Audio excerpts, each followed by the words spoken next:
Magandang umaga po mga batang Maynila. Ako po si Atty. GB Bondok. Maraming salamat sa inyong palakpakan na pwede nyo pang lakasan.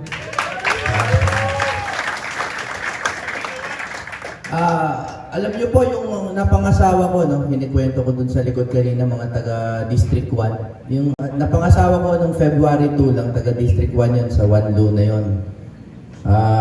Kaklase ko yun sa law school kasi niligawan ako. Pinagbigyan ko na. Oo.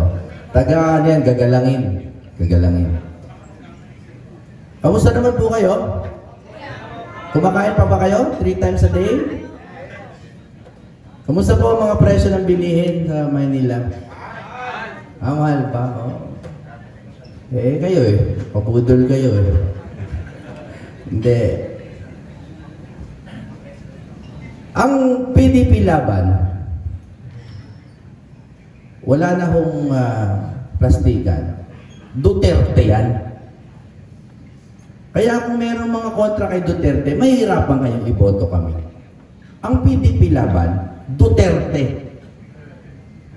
At ang Duterte po, may mga best of the best of the Duterte principles. Ano ba naalala niyo po sa mga Duterte principles?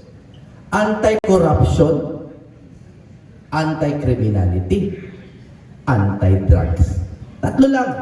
Magtalo kayo tungkol sa ICC, magtalo kayo tungkol sa ekonomiya, tatlo lang yan. Anti-corruption, anti-criminality, anti-drugs. Napakasimple, di ba?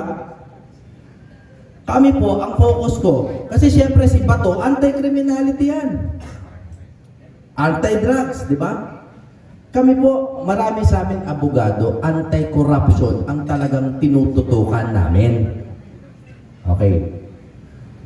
Aaminin ko po sa inyo, nagbago ng konti ang plataforma ko. Tao lang naman ako Noong una, yung anti-corruption, tinitingnan ko pa kung ano kaya yung magandang pwedeng gawing bureaucracia para sugpuin ang korupsyon. Anong klaseng ahensya ang kailangan gawin? Tama? Pero nung nakita ko po yung 2025 budget, naliwanagan na ang buong bayan na ang ugat ng korupsyon ay ang budget. Wala na pong iba. Wala na pong ibang problema ang bayan na to kundi ang budget. Alam ko po, sasabihin nyo, hindi yung inflation problema natin. Budget.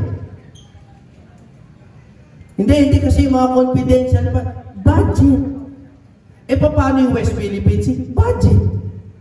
Biniwasan nga ng 15 billion yung AFP Modernization Act. Nasa gitna tayo ng gera, babawasan mo ang budget ng AFP Modernization. Budget. Saan po nilagay yung budget? Alam niyo naman, di ba? Sa ayuda. Sa ayuda po nilagay. Okay. So ano po ang problema natin? Napakadami. Gutom, inflation, di ba? Peace and order. Lahat po ang solusyon budget. Paano solusyonan ng budget? Ito na po ang sana tandaan ninyong sinabi ko sa araw na ito. Ang eleksyon ang solusyon. Ang eleksyon ang solusyon. Kasi po, yung budget, paramihan lang talaga sila dyan. Paramihan ang boboto. Kung ang oligarkiya po ang nakaupo doon sa Kamara de Representante at sa Senado, kanino po papabor ang budget? Di siyempre sa oligarkiya din. Isang huling kwento po, nung Lunes, nagpunta po kami sa Ombudsman. At ako po ay co-complainant ni Speaker Pantaleon Alvarez. Kami po ay naghain ng reklamo laban kay Speaker Martin Romualdez. Naghain po kami ng graft and corruption case tsaka falsification of legislative documents. Diba? Nakakalito po ba? Nalilito ba kayo sa sinasabi ko? Baka kako boring Kasi technical nga. Kasi nga, from a legal point of view, ganun po tayo niloloko. Ano po ba nangyari sa 2025 budget? Sa madaling sabi, hindi dumaan sa tamang proseso ang budget natin. Sino po ba mga abogado dito? May mga abogado po ba? Kasi dun sa likod may panyero akong nakilala eh. At sa lokal po, alam niyo naman po kung paano pinapasa ang budget. Ang problema po natin, yung budget na ginawa ngayon, puro blanco. Nabalitaan niyo ba yung mga blanco? Okay. May blanco. At may nagpuno. Hinahanap natin kung sino yung nagpuno. At ayon po sa mga legal principles, ang nakikita lang po natin na posibleng nagpuno niyan ay yung mga nakaupo. Binago po nila yung mga merong budget, tinanggal nila, siniro nila, blanco, at sila ang naglagay. Ito po ang baka hindi nyo alam ha, bago po kayo attukin dahil napaka-technical ng budget pero kailangan ko po kayo kausapin ng diretsyo. Ano po ba yung mga dinagdag bawas nila? Anong mga departamento? Dalawa lang po yung main. Department of Agriculture, tsaka National Irrigation. Naunawaan niyo po ba yung implikasyon nito? Hindi po ako naghahanap ng palakpakan, ng sigawan, kahit boto, hindi po ako naghahanap. Naghahanap po ako ng tenga. Makikinig sa akin. Kahit hindi niyo ako boto, okay lang po. Pero marinig niyo, sana marinig niyo. Ang binawasan at pinaglaruan ng budget, agriculture, irrigation. Naririnig niyo po ba ako? Tapos mag-uusap tayo, bakit gutom ang Pilipino? Bakit wala nang magsasaka? Naririnig niyo po ba ako? 241 billion under our noses. In-insert, pinaglaruan, nilagay sa mga kung ano-anong peking makinarya, peking irigasyon. Nag-file ako ng kaso. Tapos sasabihin nila, suka kami. Wala daw kaming kayang gawin. Anong ginawa nyo? Wala pa kayong ginagawa. Ako, nag-file ng kaso sa ombudsman, maliit na tao, pwedeng-pwede akong barilin ng kung sino man dyan. Wala akong pakialam. At hindi po ako nagtatapang-tapangan. Ang sinasabi ko po ganito, puro tayo satsate, ayaw natin ng korupsyon. Pero walang nagpapail ng kaso. May ikukulong sa Kongreso. Hoy, mali yan, ba't kinukulong sa Kongreso? Wala namang nagpapail ng habeas corpus. Wala po tayong ginagawa. So kayo po, ano po ang dapat nyo gawin? Ang eleksyon ang solusyon. Maglagay po kayo ng PDP laban straight. Straight. Sabi nila, KIP, ang PDP laban daw para lang pinabili ng suka. Ano po ba yung suka? Di ba maasim? Maasim. Ano yung A sa asim? Abogado. Puro abogado kami. Atty. JB Hinlo, maaari ko ba kayo patayuin? JB Hinlo, abogado. Atty. Raul Lambino, abogado. Nung nasa eskwela ko, inaaral Lambino versus Comelec tungkol sa changing the Constitution.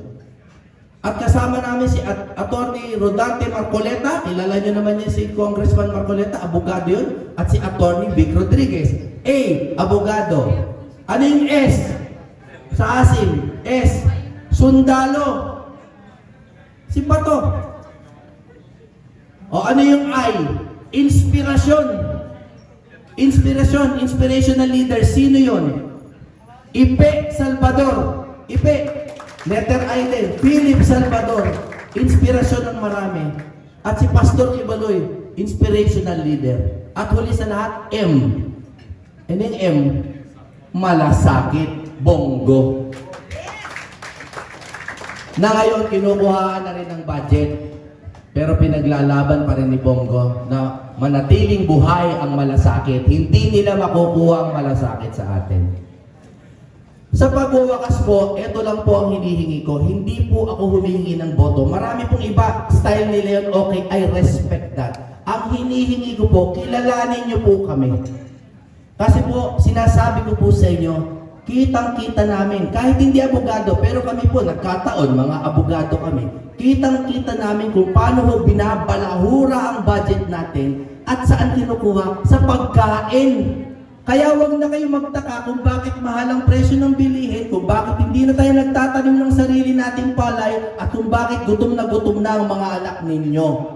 Pupunta kayo sa grocery, may dala kayong 1,000, paglabas nyo, wala kayong dala kundi supot. Kahapon may kausap po ako, no? Yung aking matagandang kadi, pero hindi ako nag-vote, no? Kadi ko yun, nagpunta sa akin kasi humingi ng mga tarpaulin. Tapos sabi niya, sir, dapat kayong manalo. Kasi binibigay niyo sa amin dati pag naglalaro kayo, pag uwi namin, talagang bigas lang ang naiuwi namin. Wala na raw mabili ang 1,000 na ka-ADP. Ang ninanakaw po sa atin, diretso po, galing sa agrikultura. Tapos pinapatay na po nila yung industriya natin ng mga magsasaka. Wala nang gustong magsaka, wala nang gustong gumawa ng pagkain. Tayo po ay nag-aangkat ng bigas. Nag-aangkat tayo ng bigas. Ang dami nating lupa, nag-aangkat tayo ng bigas. Sa huli ko pong mensahe, ito lang po ang sasabihin ko sa inyo. Ang PDP laban ay Duterte. Anti-crime, anti-drugs, pero higit sa lahat, anti-corruption. At ang solusyon sa korupsyon ay eleksyon. Maraming salamat po.